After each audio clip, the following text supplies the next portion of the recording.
E aí, hoje a gente vai embarcar numa jornada por um dos períodos mais incríveis e transformadores da história.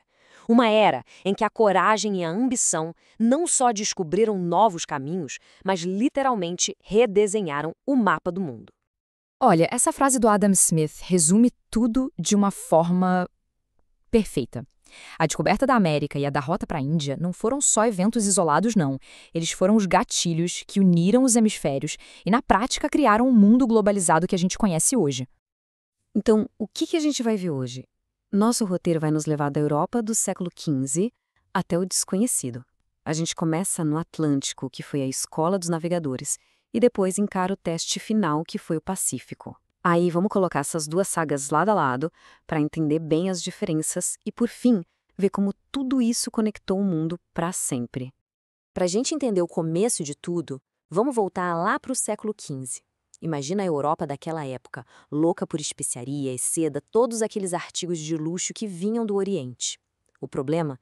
O caminho para essas riquezas era um funil, controlado por cidades italianas como Veneza e Gênova, que cobravam preços absurdos. E aí, qual era a solução? Simples, achar um novo caminho. Para reinos que estavam crescendo na época, como Portugal e Espanha, quebrar esse monopólio não era só uma questão de lucro, era uma questão de poder, de sobrevivência. A corrida para o mar estava prestes a começar. E foi aí que o Atlântico entrou na história. Mas não pensem no Atlântico só como um oceano. Pensa nele como uma grande escola.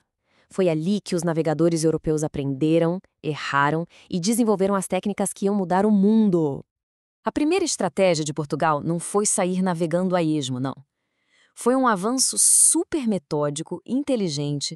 Eles usaram a tal da navegação de cabotagem, ou seja, iam mapeando a costa da África, pedacinho por pedacinho, sempre com a segurança da terra à vista. Era um verdadeiro jogo de paciência. E que paciência, hein? Dá uma olhada nessa linha do tempo. Não foram anos, gente, foram décadas de trabalho. Desde pegar Ceuta lá em 1415, passando por aquele medo todo de dobrar o Cabo Bojador, até finalmente, Vasco da Gama chegar na Índia em 1498. Cada pontinho desses aí é uma geração inteira de marinheiros. É muito esforço. E claro, esse sucesso todo não veio do nada, né? Foi tipo uma receita de bolo, com os ingredientes certos. Navios mais modernos e ágeis, como a caravela, instrumentos de navegação bem mais precisos e, o mais importante, o apoio do Estado. Tinha grana, tinha organização, era um projeto de país. Ok, agora vamos virar a página. Se o Atlântico foi a escola, cruzar o Pacífico foi, sei lá, o vestibular mais difícil da história. Era um teste de um nível quase sobre-humano. Enquanto Portugal estava lá, descendo a costa da África, a Espanha decidiu apostar numa ideia que parecia loucura, uma ideia do Cristóvão Colombo.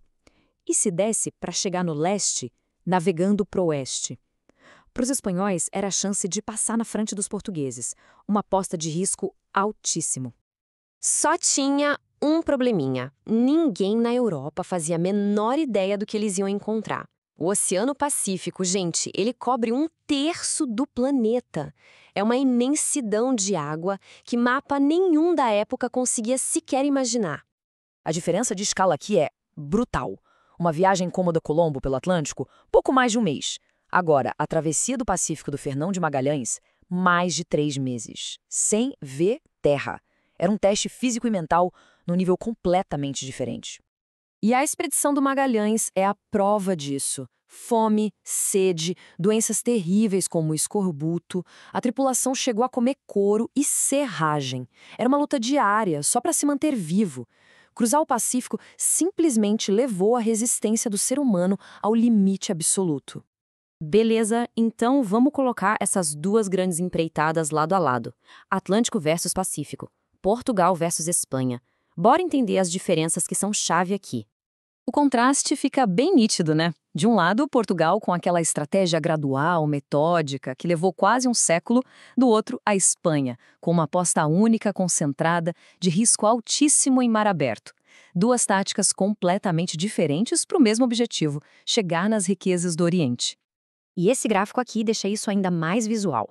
Olha só o tempo em alto mar, o salto que dá da viagem do Colombo para do Vasco da Gama e depois o pulo ainda maior para do Magalhães. A ambição foi crescendo e o nível de perrengue também. Bom, e o resultado de tudo isso? A soma dessas viagens pelo Atlântico e pelo Pacífico foi, sem exagero, a criação de um mundo totalmente novo, um mundo interligado. Basicamente, o que a gente está vendo aqui é o nascimento da primeira globalização. Pela primeira vez na história se cria uma rede conectando Europa, África, Ásia e as Américas. Um sistema global que, no fundo, molda o nosso mundo até hoje. E essa conexão teve um lado positivo, uma troca que nunca tinha sido vista. Pensa bem, batata, tomate, milho saíram das Américas e mudaram a comida na Europa para sempre. E para cá vieram o trigo, o cavalo. Foi uma verdadeira revolução, tanto na cultura quanto na biologia.